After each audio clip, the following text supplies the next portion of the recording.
Hello, Jackson High School. I'm Mr. Zeiders, your head principal. Here at JHS, we want high school to be a place where friendships are made and positive memories are created. But we know that for some, high school can be a place of worry, fear, and anxiety, especially if students are dealing with bullying and harassment. In this video, we'll explore the profound impact of bullying and harassment, not only on the victim, but on our entire school community. We'll delve into the underlying causes, identify warning signs, and equip you with the tools you need to be part of the solution.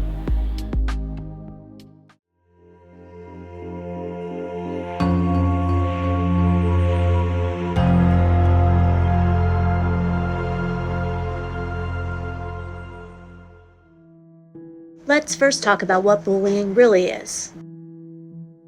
Bullying is not when you disagree with someone or have conflict between your friends, but is instead a form of aggressive behavior in which someone intentionally and repeatedly causes another person injury or discomfort. This can occur either verbally or physically, and digitally or in person. Bullying can come in many forms, including the following: being the subject of rumors or lies, being made fun of, called names or insulted, being pushed, shoved, or spit on, being left out or excluded, being threatened with harm, being the victim of hazing, or having your property damaged or destroyed on purpose. We need to know how to recognize these acts and understand how they make the victim feel. Bullying like this affects all youth, including those who are bullied, those who bully others, and those who witness bullying. The effects of bullying may even continue into adulthood. For these reasons, it is extremely important that we stress that bullying and harassment of any form are not tolerated at Jackson High School. It's important to report any instances of bullying or harassment.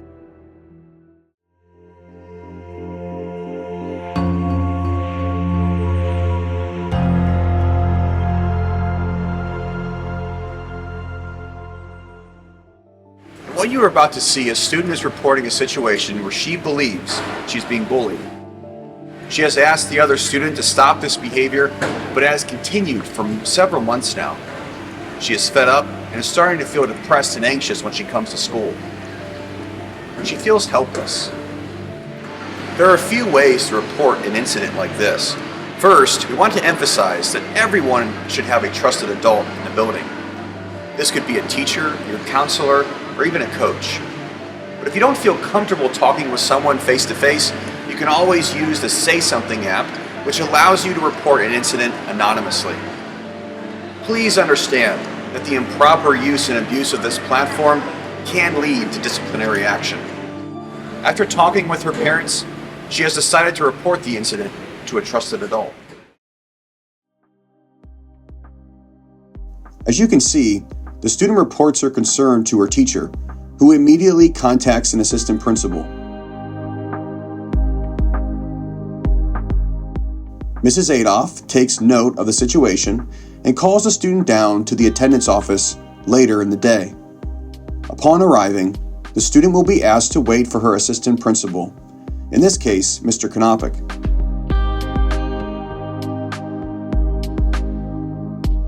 Mr. Konopik calls the student into his office and prepares to gain information on the student's concerns.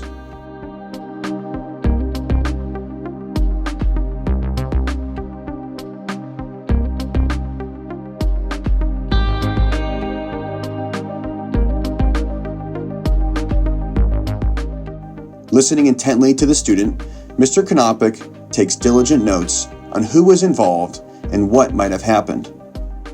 If the student's principal believes that bullying or harassment occurred, the student may be asked to fill out a formal complaint form. In this case, the student consents and files a report. At the conclusion of their meeting, Mr. Konopik thanks the student for her honesty and courage. In this case, the person being accused of bullying is in Mrs. Adolph's alphabet. So Mr. Konopik goes to her office to collaborate with her on this situation. They will prepare any possible evidence to further support their investigation. Mrs. Adolph and Mr. Konopik will prepare to interview all the students who were listed on the formal complaint paper and anyone else who may be important to understand the situation. Preventative measures may be put into place to keep everyone safe during the investigation. All students have the right to tell their side of the story and to know what they're being accused of before any disciplinary consequences may occur. If the principals determine that bullying occurred, they will come up with appropriate consequences and put guardrails in place to prevent this from ever happening again. Both parents of the students involved will receive a phone call explaining the situation, and an official letter from the school will be sent explaining the results of the investigation and all of the things the school did to address it. It will also be made clear that retaliation or continuation of harassment or bullying could result in the authorities being notified and charges being placed. There is no room for this in our school.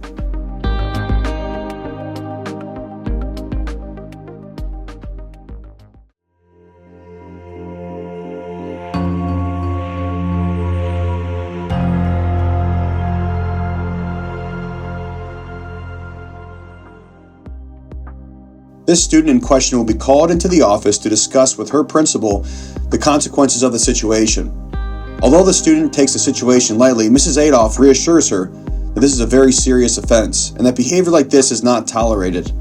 They also review the preventative measures that are being put into place to stop the bullying harassment and next steps if it continues.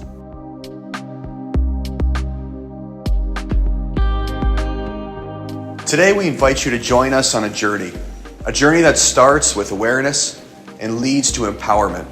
Together we embark on a mission to create a high school that's safe, inclusive, and compassionate for everybody. The time for change is now. So let us pose a question. What kind of high school experience do you want? One filled with fear and anxiety and division, or one where kindness, respect, and unity prevail? The choice is yours, and together we can make a difference.